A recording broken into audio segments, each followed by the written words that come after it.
आपका दोस्त दीपक मुटरेजा। विधानसभा चुनाव की अब तैयारियां होनी शुरू हो चुकी हैं क्योंकि लोकसभा चुनाव खत्म हो चुका है। लोकसभा चुनाव के अंदर हरियाणा के अंदर 5-5 सीटें जनता ने दी है, यानी कि बराबर का माहौल बना करके रखा है। भिवानी के अंदर बेशक से बीजेपी ने बाजी जो है वो मार ली है। हमारे साथ मुकेश गौड़ जी हैं। मुकेश गौड़ जी भी अब विधानसभा की तैयारी में जुटे हैं क्योंकि आने वाला समय विधानसभा का है। अब विधानसभा चुनाव को लेकर के जो है अभी से ही तैयारियां शुरू हो चुकी हैं। हालांकि भिवानी के अंदर विधानसभा के लिए काफी सारे कैंडिडेट बीजेपी के अंदर है, एक लंबी लाइन लगी हुई है। मुकेश गौड़ जी जो है जिला अध्यक्ष भी हैं। सर, आपका बहुत बहुत स्वागत है हमारे चैनल में। धन्यवाद जनाब, क्या कहेंगे, अब आप भी जो है विधानसभा की तैयारियों में जुटे हैं। हालांकि यहाँ से 3 बार के आपके कैंडिडेट आपकी पार्टी के विधायक घनश्याम सराफी खड़े हैं। वो भी कहते हैं कि मैं भी कैंडिडेट हूँ, आप भी कह रहे हैं कि मैं भी कैंडिडेट हूँ, और भी बहुत लंबी लाइन जो है आपकी पार्टी के अंदर लगी है। टिकट एक मिलनी है, कैसे समझौता होगा और कैसे जो है आप लोग चुनाव लड़ोगे? नहीं, पहला क्वेश्चन ही आपका टिकट को लेकर के है। लोकसभा चुनाव तुरंत खत्म हुआ है, तो पहला क्वेश्चन आपका लोकसभा को लेकर के होता है। लोकसभा हमने जीती है। लोकसभा भिवानी में अंतर्गत लोकसभा हमने जीती है, अच्छे तरीके से जीती है और हमने लगातार तीसरी बार जीती है। और रही विधानसभा चुनाव की बात, तो चुनाव विधानसभा का बिल्कुल कोई दो राय नहीं कि 3 महीने के अंदर अंदर जो है आचार संहिता लग जाएगी और पार्टी की उसी प्रकार की तैयारियां हैं। एकमात्र ऐसा संगठन है जो इस चुनाव के बाद में अगले चुनाव की तैयारी के लिए लग जाता है। तो हमारा, क्योंकि हमने संगठन का ढांचा पहले से हमारा तैयार है, अगले चुनाव के लिए हम तैयार है पूरी तरह से। तैयार आप लोग हो, लेकिन पोर्टल की सरकार बन करके रह गई बीजेपी सरकार।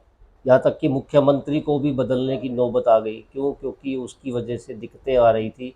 इसलिए केंद्र सरकार ने यहाँ के मुख्यमंत्री को बदल करके नायब सैनी जी को मुख्यमंत्री बना दिया ताकि इन एंटी इनकम्बेंसी को ख़त्म किया जा सके। लेकिन फिर भी हरियाणा के अंदर 5 सीटें ही आ पाई।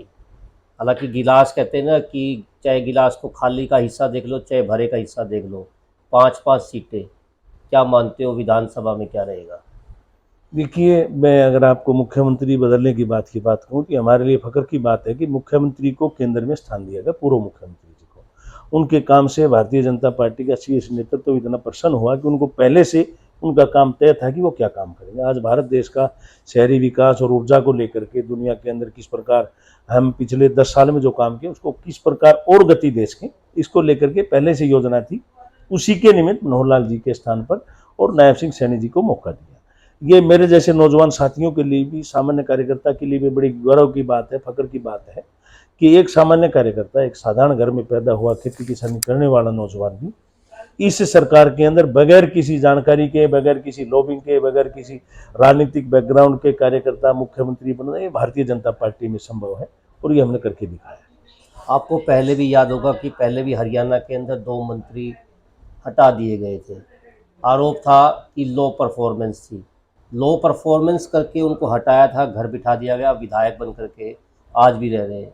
क्या वही लो परफॉर्मेंस मुख्यमंत्री जी के टैग के ऊपर तो नहीं लग गया, या फिर अन्य कोई कारण मानते हो आप? नहीं, देखिए, मैं बताऊं आपको कि माननीय मनोहर लाल खट्टर जी ने जिस प्रकार के काम किए, भारत देश की अन्य सरकारों ने उनका अनुसरण किया। जहाँ पर भारतीय जनता पार्टी की सरकारें थी, उन्होंने बहुत सी ऐसी मनोहर जी की बनाई पॉलिसी थी जिनको उन्होंने अपने प्रदेश के अंदर लागू किया। और यहाँ प्रदेश के अंदर जिस प्रकार की व्यवस्थाएं मनोहर जी ने खड़ी की थी, आप जिसको कहते हो कि भाई पोर्टल की सरकार, कोई भी चीज़, नई चीज़ की शुरुआत होती है तो स्वाभाविक है कि उसमें अड़चनें आती हैं। हमने एक नई शुरुआत की थी मनोहर जी ने के नेतृत्व में, और उसमें कोई अड़चनें आए उनको हम दुरुस्त करने का काम करेंगे।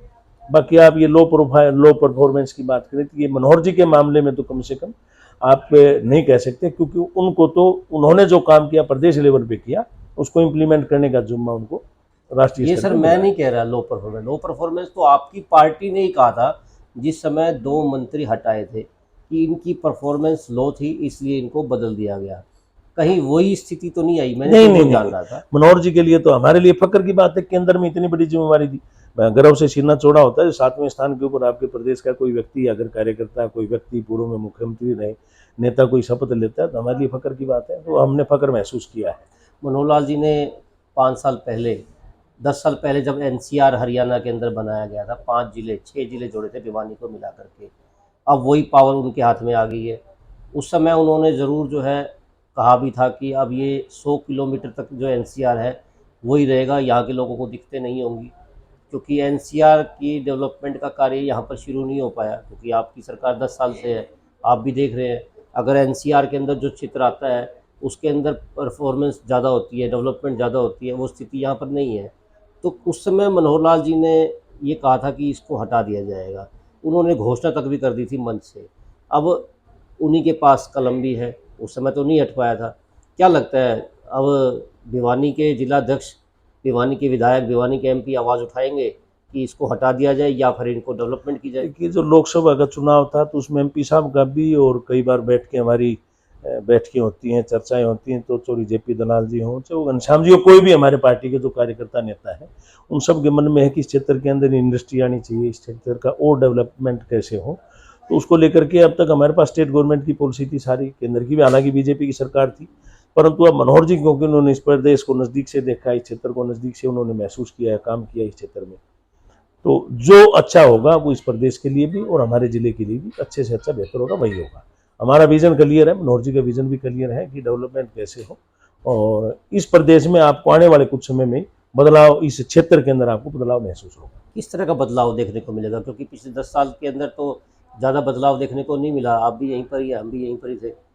क्या बदलाव होगा? मुझे तो बड़ा अच्छा बदलाव महसूस होता है, परंतु पता नहीं आप किस नजरिए से देखते क्या हो। एक बदलाव सामान्य होता है? व्यक्ति की आप दृष्टि से देखेंगे तो आपको बहुत बड़ा बदलाव नजर आएगा। आप जब शहर में आसी गेट की तरफ से घुसते हो तो एक अच्छा सा पुल नजर आएगा।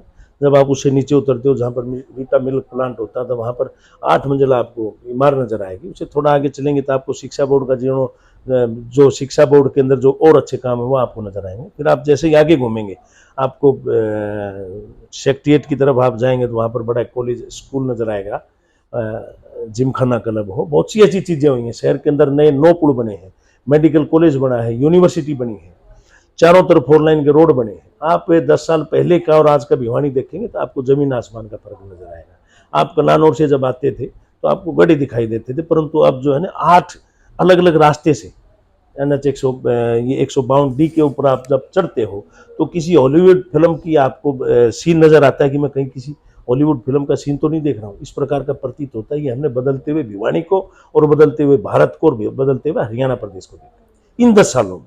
सर, जिमखाना क्लब का आपने नाम लिया, जिमखाना क्लब अधूरा पड़ा है पिछले पीछे काफ़ी वर्षों से। आपने कहा स्कूल की इमारतें अभी से ही जर्जर हालत में होने लगी हैं। खुद विधायक जी ने, आपकी पार्टी के विधायक जी हैं, वो वहाँ पर गए भी थे, उन्होंने खुद शिकायत की थी कि हालत जर्जर है, क्योंकि अभी आपकी सरकार के अंदर ही वो बना है स्कूल भी। नहीं, उससे उसके ऊपर शिकायत हुई है, उसके ऊपर जो है ना अमल होगा और जो भी उपयुक्त कार्रवाई होगी उसकी जांच करवाई जाएगी कि इस मानदंड के आधार पर उनके ऊपर जो कंक्रीट सीमेंट जो रेशो होना चाहिए वो लगा कि नहीं लगा है, ईंटों की सारी चीज़ें चेक हो जाएंगी। कोई ये तो है नहीं कि पुराना टाइम है चेक नहीं हो सकती ये चीज़ें, तो कभी भी आप सैंपल भरवा करके, आज तो 100 साल पुरानी बिल्डिंग का भी आप सैंपल भरवा के जाँच पड़ताल कर सकते हो, इसमें कितनी रोड़ी थी, कितनी क्रेशर थी, कितनी सीमेंट थी। तो कोई बहुत बड़ा विषय नहीं। पोर्टल की सरकार इसलिए भी कहा जा रही है क्योंकि अधिकतर काम जो अब ऑफलाइन होंगे, क्योंकि अब काफ़ी सारे काम ऐसे अटक गए जिसकी वजह से कहा जा रहा है कि हरियाणा के अंदर बीजेपी 10 में से अब 5 पे आ गई। लोगों में खाली गुस्सा था, पोर्टल की सरकार बन गई थी, सरपंच गुस्से में थे, सरपंचों की वजह से भी हालत ख़राब हुई बीजेपी की। और बात की जाए युवाओं की, युवाओं ने बेरोज़गारी की बारात निकाल दी हरियाणा के अंदर। आप कह रहे हो कि डेवलपमेंट हुई और आगे भी विधानसभा चुनाव भी है। मुकेश जी क्या कहेंगे, क्योंकि अब तो खुद ने भी चुनाव लड़ना है, क्योंकि खुद भी मांग रहे नहीं, हैं कि विधान लोकसभा में जब आप बात करते हो 5 की भाई 5 बीजेपी और 5 कांग्रेस जीत के, इसमें कोई दो राय नहीं, मैंडेट 5-5 का 50-50 आया है। परंतु लोकसभा का जो चुनाव था उस चुनाव का ये है कि कांग्रेस पार्टी और लोगों को, खास करके एक वर्ग विशेष को दिग्भ्रमित करने में कामयाब रही कि संविधान में संशोधन होगा। और चुनाव का समय था, बहुत कम समय में उन्होंने ये तकरीबन 20 एक दिन पहले, 25 दिन पहले इस प्रकार की योजना बनाई और उसके ऊपर काम किए इन लोगों ने। तो हम उसको अच्छे से कन्विंस कर नहीं पाए, क्योंकि अब तो वो लोग भी कहते हैं यार ये बात तो सही है, संविधान में संशोधन तो दुनिया की कोई ताकत संविधान बदल नहीं सकती, कुछ विशेष धाराएं हैं जिनको बदलने की आवश्यकता होती है। तो बार बार ये बाबा साहब ने खुद लिख के दिया कि जब जरूरत पड़े उस हिसाब से इसमें बदलाव करना चाहिए। अब लोगों के समझ में आया है कि कांग्रेस ने बिल्कुल जो है गलत हमें गुमराह किया था, और वो अब जो इंतकाम की आग जो उनके मन में है, जो लोकसभा में उन्होंने उनसे गलती हुई, जो इंतकाम की आग जो उनके दिल में धधक रही है, वो विधानसभा में वोट के रूप में जब कांग्रेस के खिलाफ विरोध में जब वोट पड़ेगा तब आपको प्रतीत होगा कि लोकसभा और विधानसभा में डिफरेंस क्या है। भिवानी नगर परिषद का मामला फिर से उछलने लगा है। जांच बड़ी बड़ी एजेंसियां भी करने लगी हैं। मुकेश गौड़ जी क्या देखते हैं उस एजेंसी को लेकर के, उन जांच को लेकर के, क्योंकि घपला तो काफ़ी ज़्यादा हुआ ही था। क्या मानते हो आप, क्या घपला हुआ था या केवल वैसे ही आवाज़ उठाई गई? देखिए, मैं भी आज अखबार में पढ़ रहा था, सुबह अखबारों की हेडलाइन है, घपला तो हुआ है, तो इसमें कोई दो राय नहीं। नगर परिषद के खुद उसमें लिख रखा था कि एक्सिस बैंक ने खुद एक्सेप्ट किया है कि मेरे कर्मचारियों ने गड़बड़ की, 15 करोड़ रुपए वापिस अकाउंट में जमा भी हुए नगर परिषद के। और भी कुछ अकाउंट हैं जिनके ऊपर ये है, तो सीबीआई अपना काम करेगी। ये केवल भारतीय जनता पार्टी के शासन में ही संभव है कि मतलब अगर जहाँ से थोड़ा सा भी लगे रत्ती भर भी यहाँ गड़बड़ है तो हम बख्शने वाले नहीं किसी को। छात्र प्रदर्शन पे हैं, कल अभिभावकों का और छात्रों का प्रदर्शन था। नीट जो कि एनटीए का बहुत बड़ा एग्ज़ाम होता है, उसके अंदर भी घपले की बात की जा रही है। क्या मानते हो, घपलों की सरकार बन करके रहेगी है या कुछ और भी दिखाई देगा? आप तो कह रहे थे कि अच्छी सरकार, बहुत कुछ दिखाई दिया, डेवलपमेंट भी दिखाई दी, नीट का जो लेकिन विषय धरने है वो कोर्ट का प्रदर्शन। विषय, नीट का जो विषय है वो कोर्ट का विषय है। जिसके बच्चे का हो गया उसको लगता है कि ठीक है, नहीं हुआ उस बच्चों की, मैंने उसको देखा, हालांकि मैं बहुत ज़्यादा इन चीज़ों के ऊपर ध्यान दे नहीं पाया, ना मैं इतना हाईली क्वालिफाइड इनके ऊपर मैं बहुत विस्तार से टिप्पणी कर पाऊँ, परंतु नीट का जो विषय है आज की तारीख में निसंदेह एक बड़ा विषय है और इसके ऊपर सरकार ने सुप्रीम कोर्ट की भी कोई गाइडलाइन आई है और सरकार इसके ऊपर बड़ी बारीकी से ध्यान रख रही है। टिकटों के लिए लॉबिंग शुरू होगी। मुकेश जी क्या मानते हैं? विधानसभा चुनाव भी सर पे आ चुका है, 100 दिन रह गए। 100 दिन के बाद जो है फिर से आचार संहिता लग जाएगी। 100 दिन के अंदर प्रदेश सरकार क्या क्या विकास कार्य करेगी? और दूसरी बात, अब आप भी दौड़ में लग रहे हो क्योंकि आपने कार्यालय भी खोल दिया हांसी रोड के ऊपर। क्या मानते हो, टिकट लेने की इच्छा कहाँ से हो रही है आपकी? मैं भिवानी से ही मेरी इच्छा है, पार्टी मुझे भिवानी विधानसभा से चुनाव लड़वाए और मैं पार्टी का बहुत पुराना कार्यकर्ता हूँ। मैंने अपने राजनीतिक जीवन में एक ही पार्टी मैंने काम किया, शिद्दत से काम किया है। ऐसा नहीं और लोगों ने नहीं किया, उन्होंने भी किया है, मैंने भी किया है। ये पार्टी अब तय करेगी कि इसको चुनाव लड़ना चाहिए। मैं पार्टी का कार्यकर्ता हूँ, अगर पार्टी चाहे कि मुझे चुनाव लड़ाए तो मैं भिवानी विधानसभा से चुनाव लड़ना चाहता हूँ और कहेगी कि नहीं आपको काम करना है पार्टी के लिए और किसी और को हम चुनाव लड़वाएंगे तो उसके लिए काम करेंगे, कोई फर्क नहीं पड़ता। भारतीय जनता पार्टी के अंदर सबसे बड़ी खासियत यही है, भाई निजी महत्वाकांक्षाएं उस दिन तक हैं जब तक आपका नाम डिक्लेयर नहीं हुआ किसी का भी। जब किसी का भी डिक्लेयर हो जाता है तो उसके बाद में हमारा काम उस कैंडिडेट को जिताने के लिए काम करें। बस 1-2 दिन हो सकता है व्यक्ति के मन में थोड़ी सी मायूसी रही, मुझे मिल जाता तो ये हो जाता है, मुझे टिकट मिलती थी ये हो जाता है, परंतु बाद में उसको लगता है चलो आपके बीच में से एक व्यक्ति था, संगठन ने आपको काम दिया तो आप ये काम करें। मुकेश जी अगर टिकट मिलती है आपको तो क्या क्या काम आप मानते हो जो 10 साल में नहीं हुए? मुकेश जी ने पहली कलम से भिवानी के लिए वो काम करने हैं ताकि भिवानी के लोगों को समस्याएं ना आए, क्योंकि काफ़ी लंबे समय से वो समस्याएं जुड़ रही है। बड़ा अच्छा आपने सवाल किया, मैं भी सोच रहा था ऐसा कोई सवाल आए। देखिए 2 बातें दीपक जी इसमें, मैं विजन लेस पॉलिटिशियन नहीं, मैं उद्देश्य के साथ राजनीति में आया था। पहले जब मैं सक्रिय हुआ तो मैं केवल और केवल, आज भी वही है विजन, तो नेशन फर्स्ट, पार्टी नेक्स्ट और सेल्फ लास्ट। पार्टी हमें यही सिखाती है। मैं राष्ट्रवाद को लेकर के बीजेपी से जुड़ा था, प्रायोरिटी आज भी वही है, परंतु मन में कुछ करने की तमन्ना है, तभी 97 में बीजेपी से जुड़े थे, क्योंकि बीजेपी कुछ करना चाहती थी देश के लिए। तो वही हमारे अंदर भी वही वायरस और कोई अलग से तो है नहीं। अब ये कुछ एक चीज़ें हैं, जब मौका मिलेगा तो बताएंगे क्या हम अलग से कर सकते हैं। नहीं, विजन क्या है आपका? जनता के बीच में आप जाएंगे? देखो, एक तो जनता के बीच में हम जाए या जनता हमारे बीच में आए, वो गैप खत्म कर देंगे। और अब तक मेरा इतना राजनीतिक जो जीवन हुआ है और 10 साल का जो शासनकाल है, आम जनता में आपको महसूस होगा कि कोई इस प्रकार की बात आई नहीं होगी, कोई लोगों को लगे कि कोई गैप है या कुछ हो रहा है। और मैं अगर मान लो सामाजिक दृष्टि से, तो मैंने आपको बताया कि गैप खत्म कर देंगे। पॉलिटिक्स में कोई गैप नाम की कोई चीज़ होती नहीं। पुराने समय में पॉलिटिक्स होती थी, एक धड़े को भिड़वा दो, आपस में 2 धड़े भिड़ जाए तो एक अपना बना रहेगा, दूसरे की आप खिलाफत करवा दो, तो वो पॉलिटिक्स अब खत्म हो गई। मेरे यहाँ तो कम से कम मैंने बिल्कुल जड़ से खत्म कर दी। पुराने समय में जो पर्ची और खर्ची की थी वो खत्म होगी। तो अब लोग बीजेपी को क्यों चुने? बीजेपी को इसलिए चुनेंगे, अबे ठीक है हमें किसी राजनीतिक परिवार की परिक्रमा नहीं करनी पड़ेगी, बीजेपी के साथ लगे रहेंगे तो बीजेपी कम से कम निष्पक्षता के साथ काम करेगी। मेरी आपने पूछी तो मैं कुछ एक चीजें ऐसी हैं करके दिखाएंगे, अभी कोई फायदा नहीं। बाद में फिर आप ये कहोगे कि तो आप ये अभी हो जाता, ये करवा सकते थे। ये चुनाव जनता तो चाहेगी ना, जनता अगर आपको चुनेगी। जनता मेरे बारे में जानती है। मैं अगर मान लो 27 साल से मैं विश्वसनीय आदमी हूँ, मैंने जनता का पार्टी का विश्वास जीता, मैं एक स्थान पे रहा हूँ और लगातार काम किया, तो जनता को इस बात का पता है कि अवसरवादी व्यक्ति नहीं है, जो राजनीतिक स्वार्थ जिसके मन में नहीं है, निश्चित तौर के ऊपर वो काम करेगा। ऐसे नहीं कि जहाँ भाई कोई गाना है कौन सा जी, वो यार मेरा तितलियां बरगा कीते कदे इसे कदे इस डालते थे कदे उस कदे इस हाथ डालते थे कदे इस डालते, तो आप किसी डाल डूल को बदलते नहीं, एक ही पेड़ के ऊपर है। उस पेड़ को, बरगद का पेड़ विशाल विशाल वट वृक्ष बनते हुए हमने देखा है, उसी की धूप छांव में बैठे रहेंगे। तो जनता इसी चीज से अनुमान लगा लेगी कि फर्क क्या है और लोगों में और हम में। मुकेश जी, फर्क ही तो जानने के लिए मैं आपसे पूछा था कि आप किस प्रकार से विकास करवाओगे जो अब 10 साल में नहीं हुआ और उससे पहले की सरकारें भी नहीं कर पाई। उसी चीज़ के फ़र्क को जानने के लिए मैंने आपसे सवाल किया था, ताकि आप ये बता सको कि मेरा विज़न ये है, भिवानी के अंदर मैं ये चीज़ करूँगा ताकि भिवानी के युवाओं को भी लगे। अब आप देख रहे होंगे कि भिवानी के युवा बेरोज़गारी के अंदर बेरोज़गार बारात निकाल रहे हैं। चुनाव के समय ही, चुनाव के मध्य के अंदर ये बारात निकली थी, आपने भी देखी होगी ज़रूर, शहर के अंदर से गई ये एक पॉलिटिकल इवेंट थी, राजनीतिक इवेंट थी, इसमें कोई वो नहीं है, राजनीतिक कार्यक्रम था, तो लोगों ने इसको क्रिएट किया। चलो मैं भी युवा मोर्चा का प्रदेश अध्यक्ष था, तो तब मैं जिला का अध्यक्ष भी रहा हूँ, तो हम भी करते थे इस प्रकार के कार्यक्रम, ताकि जनता का भी ध्यान हो और सरकार को भी वो, भाई विपक्ष का काम है सड़क या सदन के माध्यम से विरोध करना। मैं, अगर आप कहते हो तो ये है कि अगर मुझे मौका मिलता है निश्चित तौर के ऊपर मैं युवाओं के लिए काम करूंगा, और मैंने अभी भी युवाओं को जागरूक करने के लिए नशा मुक्ति को लेकर के इस प्रकार के बहुत से काम किए हैं। रही रोजगार की बात, तो हमने पहले भी प्रयास किए, मैं युवा आयोग का चेयरमैन रहते हुए हमने प्रयास किए कि युवाओं को ज़्यादा से ज़्यादा जागरूक करके लघु और कुटीर उद्योग के साथ में उनको जागरूक किया जाए और उद्योगपति बनाया जाए। इंडस्ट्री की बात है कि मेरे पहले आपके सवाल के जवाब में आ चुका कि हम यहाँ पर अच्छी इंडस्ट्री लेके आएंगे, किस प्रकार लेकर के आएंगे, उस प्रकार की उस समय की परिस्थितियां बताएंगे। देखिए, वर्जन आप कहते हो कि उस समय 10 साल पहले काम क्या हुआ, ये काम कब हुआ, हमने यहाँ पर यूनिवर्सिटी लगाई, तो आज के वर्तमान के विधायक को ये नहीं कह सकते कि आप काम नहीं हुआ। आज भी वर्तमान में 10 साल में हमने खूब काम किए, परंतु जिस प्रकार आईफोन अपने वर्जन चेंज करता रहता है, तो हो सकता है मुझे मौका मिले तो मैं 16 की तरह नया लेटेस्ट वर्जन लेकर के आऊँ और बेहतर काम कर सकता। 3 महीने में तो नया वर्जन आ जाएगा। हाँ, 3 वर्जन आएगा, 3 महीने विधानसभा का वर्जन भी आ जाएगा।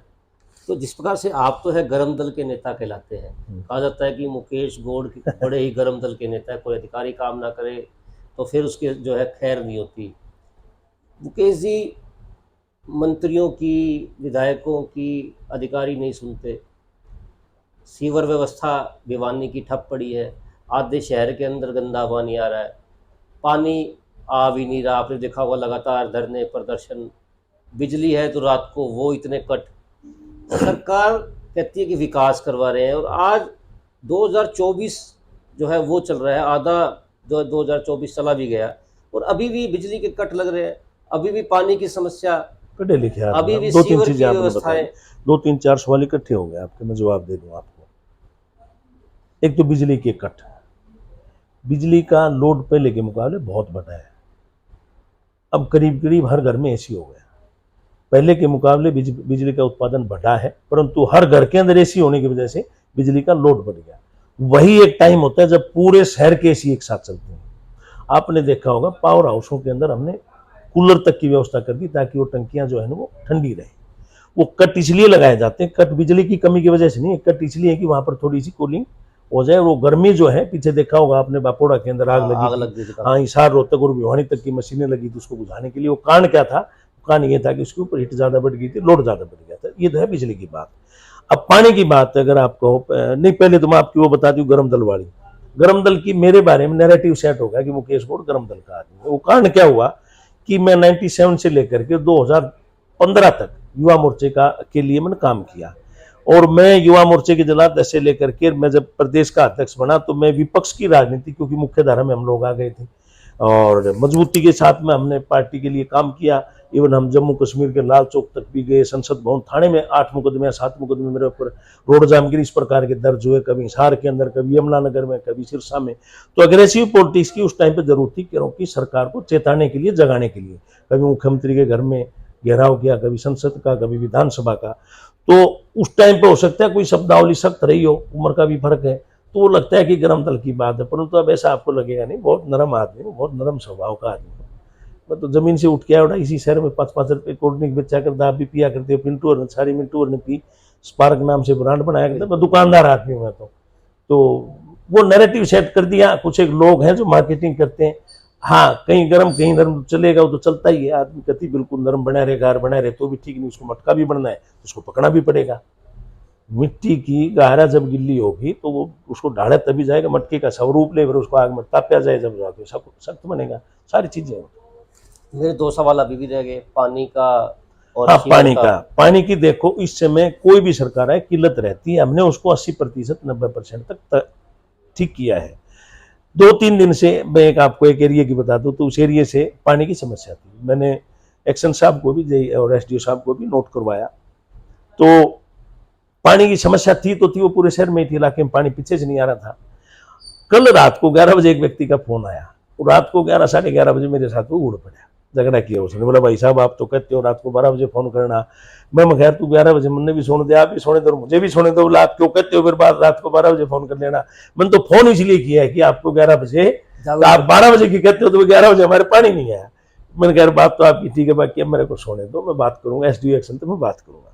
मैंने, हमारे यहाँ सूर्यकांत जी बड़े अच्छे अधिकारी हैं, एक्शन साहब से बातचीत करी, सुबह करी मैंने, रात को तो नहीं किया। मैं एक्शन साहब आप भी सुन दो, मेरा नंबर यो पब्लिक नंबर है, और यो बेड़ा पाट गया तो मैं खाने वाला टाइम है, मेरी नींद खराब हो जाएगी, फोन मैं बंद कर नहीं सकता। तो उन्होंने बताया कौन साहब पानी की समस्या 2 दिन लगेंगे ठीक होने में, पानी पीछे से आ गया, और आहिस्ता आहिस्ता हम कट मार मार के आधे घंटे कहीं 1 घंटे करके पूरी कर रहे हैं, तो पानी की समस्या मुझे लगता है कि 1-2 दिन में बिल्कुल आपकी ठीक हो जाएगी।